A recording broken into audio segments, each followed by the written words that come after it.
making you a cup of tea, right? And this is really tricky for me because as I'm saying it, like I know I'm uncomfortable with like pouring tea for my fear, like Right. when you can give your fear a seat at the table, or Elizabeth Gilbert, talks about giving it a seat in the car, right? Mm-hmm. In her book Big Magic, she has a great chapter on fear, and she talks about it. She gives it a little talk like she would, kind of an unruly child, right? Or a child who's being difficult, and basically saying like, we're all getting in the car and we're going to do this, and you get a seat in the car. Like I know that I can't just cut you off, right? Like you are a part of this equation, as we're having this human experience. Like fear is part of it, right? And so you get to come in the car, but you don't get to decide what music we're playing. You don't get to decide, like you're here and we're honoring that, but you don't get to, be a part of some of these decisions, and you sure as hell do not get to hold the map. And I'm almost quoting her, when I Mm-hmm. say this, and I love that, because it's basically, it is that concept of like, fear is there, right? We're human beings. It's going to be part of the experience. But if you can give it a voice, in your morning pages, right? Write about how scared you are, right? Or how much you don't want to do this thing, or how terrifying it is, right? Write about it. Let it out, right? Give it a voice, honor it, switch hands, and then, talk to your fear, right? With your non-dominant hand, right? Let your Mm-hmm. fear have a voice with the other hand. See what it says, right? Talk it to the child, right? And let your grown-up come forward and say, hey, I know you're scared, but I got this, right? Mm-hmm. I got this. I have a plan. I have a map. I've got this. And, we're going to put one foot in front of the other, and we're going to do the next right thing. And that's that, right? And I think, and I love that. I love that I don't know if you've seen the new Frozen movie, Frozen 2. Mm-hmm. I have kids, so I watch animated movies. Yeah. But they have this like, this really great scene, where it's just like, one of the characters is in grief, she's in fear, she doesn't know what to do next, and she has this whole like fantastic song about how she gets up off the floor, she puts one foot in front of the other, and she does the next right thing.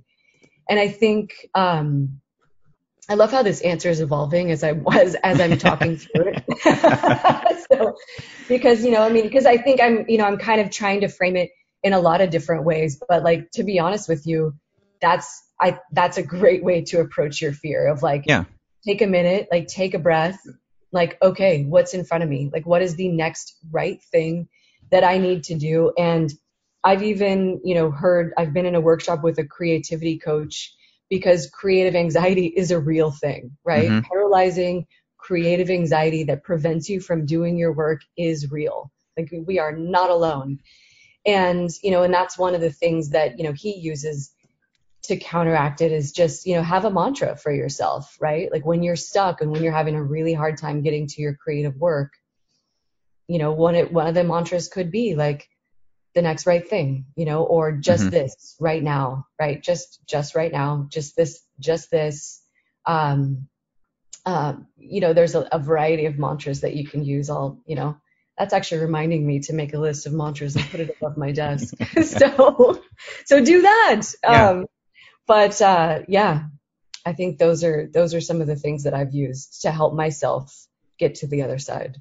Sure. So in your own journey then, what has been the best advice that you have ever received?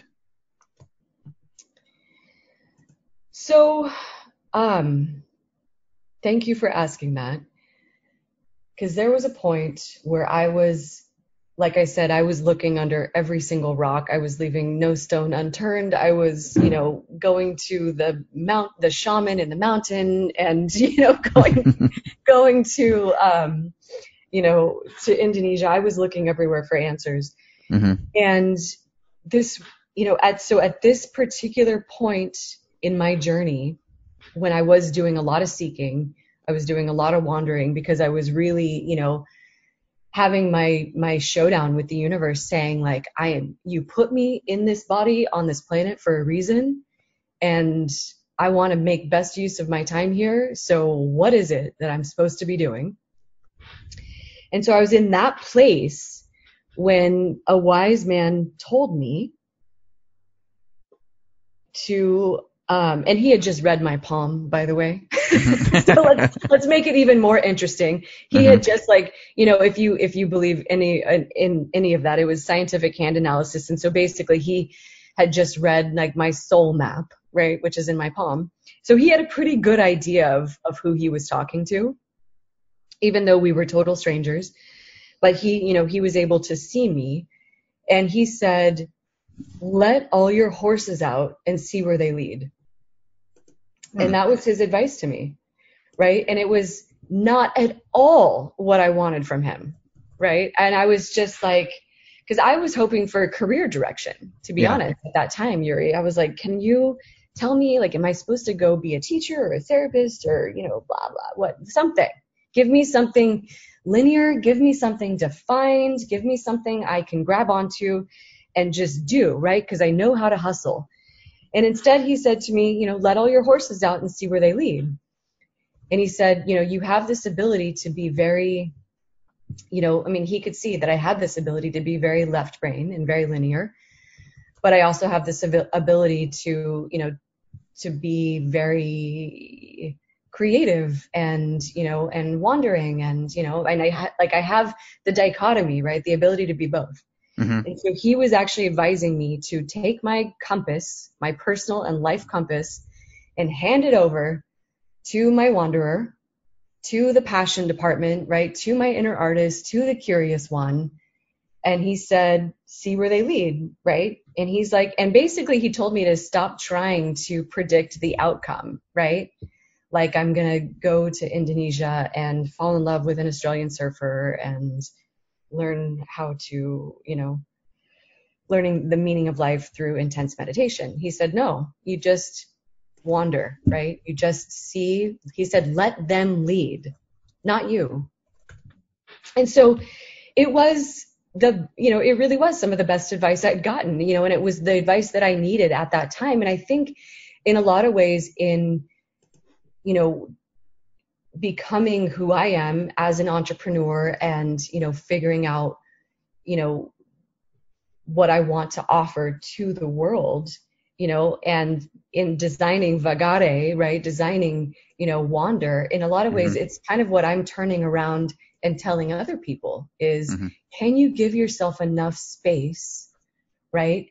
Enough room, for this aspect of you to breathe, to wander a little bit and see what happens and see what kind of, how it enriches and enlivens, your way of being. And so that's, in a lot of ways, that's the message that I'm turning right around and giving to other people, knowing the challenges of being, a linear, left brain person, but also saying we've got this other aspect of ourselves and it doesn't take much to nurture it. But if we start nurturing it regularly and, with intention, it really can, it can change your life, right? And that's what happened to me in a more of a dramatic way, but I think it can have an impact and an influence on anyone who tries it. Yeah, wonderful. Well, wow, thank you so much. That's been very deep and meaningful. So thank you. So Lynna, this has been absolutely fantastic. And for the listeners who want to follow up with you and learn more about what you're working on and potentially buy your book and connect with you, where is the best place they can go online to do that? Absolutely. Thanks for asking. I'm at LynnaRedhawk.com, and that's LynnaRedhawk.com. You can also find me under the same Instagram handle, and that's basically where I hang out. You'll find a lot of information, and definitely, you can find ways to reach me on my website, LynnaRedhawk.com. And then I just try to kind of post creative wanderings and musings and, personal insights and just, interesting daily life stuff on Instagram. Wonderful. Well, I will also put those in the show notes so people can click right through. So, Lynna, thank you so much. This has been absolutely fantastic. And I encourage all the listeners to contact you if something that you said resonated with them. And again, thank you so much for chatting with me. I really appreciate it. Oh, it's been an honor and a pleasure. I really enjoyed connecting with you today. Thank you, Yuri. Thank you for listening to another episode of the Advance Your Art podcast. If you like this episode, please go into iTunes and give us a 5-star rating. And while you're there, hit the subscribe button so that every single time I release a new episode, it will go directly to you without even thinking about it.